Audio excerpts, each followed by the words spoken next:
E como é que você pensa, então, nesse contexto, encontrar equilíbrio saudável entre proclamação do evangelho e atuação prática da igreja na transformação social? Você está lá, vai suprir um gap de uma igreja que deve estar vivendo no seu contexto de culto e você vai levar a parte social para ela.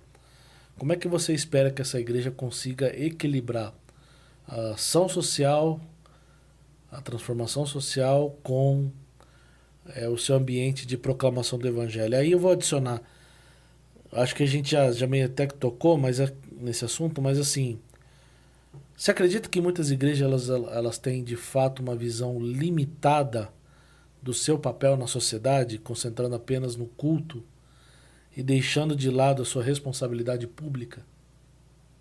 Totalmente. E agora eu vou qualificar minha resposta. Uhum. Quando uma pessoa ela quebra uma perna, por exemplo, e ela fica engessada durante um certo tempo, depois ele vai ter que começar a fazer sessões de fisioterapia. Uhum. O foco do fisioterapeuta não é na perna boa, é na perna que está com problema. É um hábito da igreja ela olhar apenas para a pregação do evangelho, ela não olha para o social. Então, assim, o que nós precisamos fazer? Nós não vamos ensinar a igreja a pregar o evangelho, porque ela faz isso, ela já está focada nisso. Então, nós vamos focar apenas naquilo que está machucado, que é o social. A gente vai só trabalhar no social. Nós, a OPDO, só vamos trabalhar no social, ok? Porque se ele já é bom naquilo, as duas pernas vão ficar boas. Então, essa é a coisa. A outra coisa é que assim, a igreja cristã evangélica brasileira, e claro que para eu falar isso daí, eu estou colocando 110 mil igrejas, 66 milhões de pessoas, e é óbvio que eu serei muito infeliz em dizer que toda ela é assim, mas a igreja não olha para fora, ela olha para dentro. Aí alguém vai dizer assim, mas quem é esse cara na fila do pão para poder dizer que a igreja não olha para fora, não olha para o necessitado? Olhe para a sociedade. A sociedade está boa, se ela estiver boa, eu estou falando besteira. Se a sociedade estiver ruim, o que eu estou falando é verdade. É isso aí.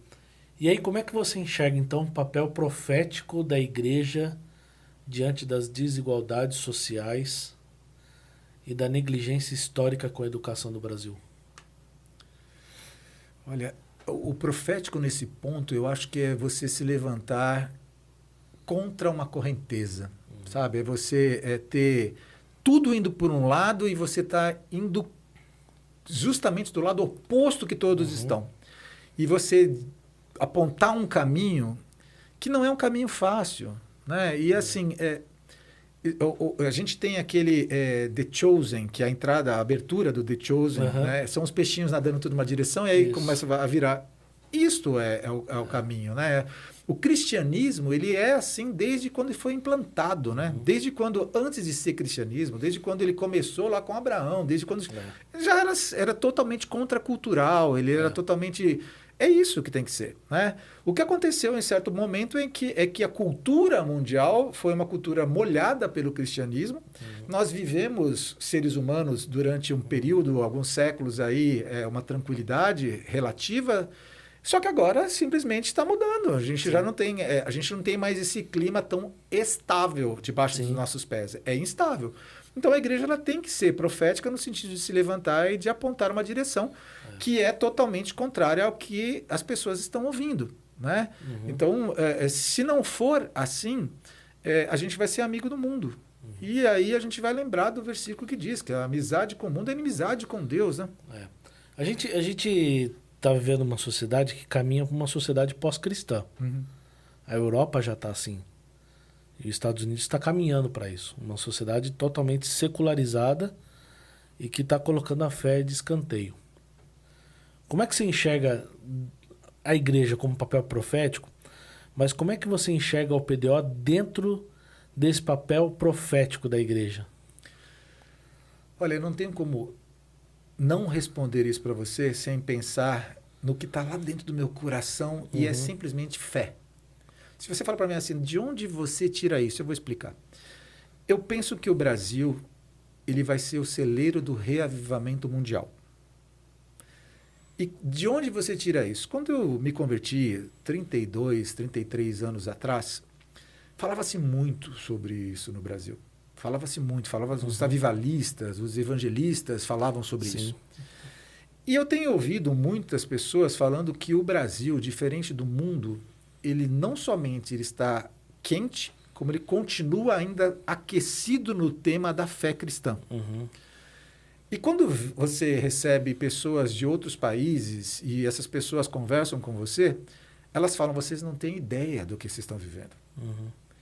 E eu tenho visto, ao mesmo tempo que uma geração totalmente apática diante das circunstâncias que o mundo está propondo, eu tenho visto fiéis, eu tenho enxergado fiéis. Sabe aquela história de Elias, falou, só fiquei eu, e o Senhor falou assim, tem mais 8.000 aí, fica tranquilo que eu guardei os meus. Então eu tenho a impressão de que o Brasil vai começar a enviar pessoas para fora. Isso vai acontecer paralelamente, concomitantemente, ou após, não sei, que o Brasil sofra uma mudança. E quando eu falo sobre mudança, eu falo sobre um avivamento, mas não esse avivamento tradicional, como a gente fala do avivamento da Rua Azusa, tá? É um avivamento de direção, é um avivamento de propósito, um avivamento de realmente ressignificar a vida como cristão e dizer, eu estou aqui para fazer a diferença e eu vou entrar em todos os cantos, eu vou tomar os lugares que estavam nas mãos dos meus adversários para que o reino do Senhor seja restabelecido.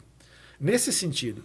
Por exemplo, um movimento que eu já tenho ouvido pessoas começando a se preocupar em voltar a pensar, a dar aulas para escolas públicas, para faculdades públicas, sendo cristãos. Eu estou começando a ouvir pessoas falando sobre isso. Eu estou começando a ouvir jovens dizendo assim, nós precisamos começar a orar de um modo público para que as pessoas...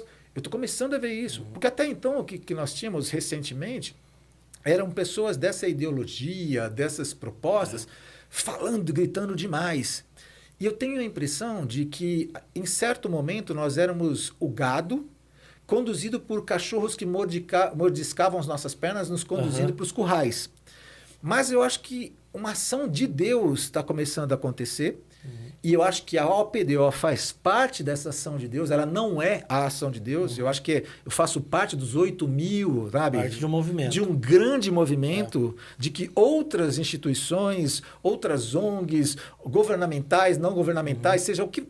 Sabe, vão acontecer, pessoas vão começar a trabalhar e aí o tempo das grandes estrelas acabou, o tempo dos grandes nomes acabou e aí você começa a ter uma ação contínua, cadenciada e que faz realmente transferência de know-how, que faz realmente transferência de mentalidade, que faz diferença na sociedade. Aliás, quando você fala em avivamento, você tocou num ponto muito importante, porque tem para mim que avivamentos que são só espiritual, daquela presença divina que você vai embora e não gera transformação, não é avivamento. Se você quer ver se o movimento gerou avivamento ou não, você tem que checar o impacto que esse avivamento causou na sociedade. Então a sua expectativa é de um avivamento real, um avivamento que não fique só dentro de um ambiente de culto, onde a presença do Espírito Santo é forte, mas que saia dali e gere impacto. Que são, por exemplo, professores voltando a dar aula em escolas públicas.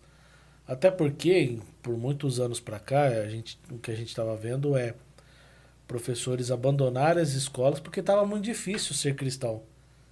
Então a melhor postura era deixar. Agora não. Então há uma postura de retorno. É lá que eu tenho que estar porque é ali que eu preciso fazer a diferença. Você sabe que deveria haver um cuidado por professores cristãos que estão em escolas não cristãs, da mesma forma como existe um cuidado por missionários que estão em campo. Sim. Porque eles são missionários. Sim. E da mesma forma como nós custeamos missionários, nós poderíamos custear também professores, fazer um complemento de renda. É muito comum, principalmente dentro das igrejas que a gente faz parte, igrejas que têm uma condição social boa, que as pessoas elas estejam formando seus filhos para tudo, mas eu não vejo filhos dizendo, não, eu vou ser professor. Eu não vejo isso. É. E se houvesse uma vocação de a pessoa entender que é lá que está a massa a ser moldada, e se a igreja investisse tempo e recursos para poder suprir esse jovem, naquele momento jovem, depois um homem, uma mulher, ele teria, na verdade, um emissário ali dentro Sim. de transformação. Sim, até porque os professores vão moldar os profissionais do futuro. É isso. E, o que você vê muitas vezes é falar assim, não, vamos montar uma igreja. Por que eu preciso montar uma igreja, uma escola? Por que eu preciso montar uma escola? Se eu não posso, eu posso montar professores, desenvolver professores. Eu posso fazer as duas coisas. Se eu puder fazer as duas coisas, melhor ainda. Exato. Mas assim, se eu não posso fazer uma, então, que eu faça a outra. Exato. É esse que é o ponto que tem que ser discutido frequentemente.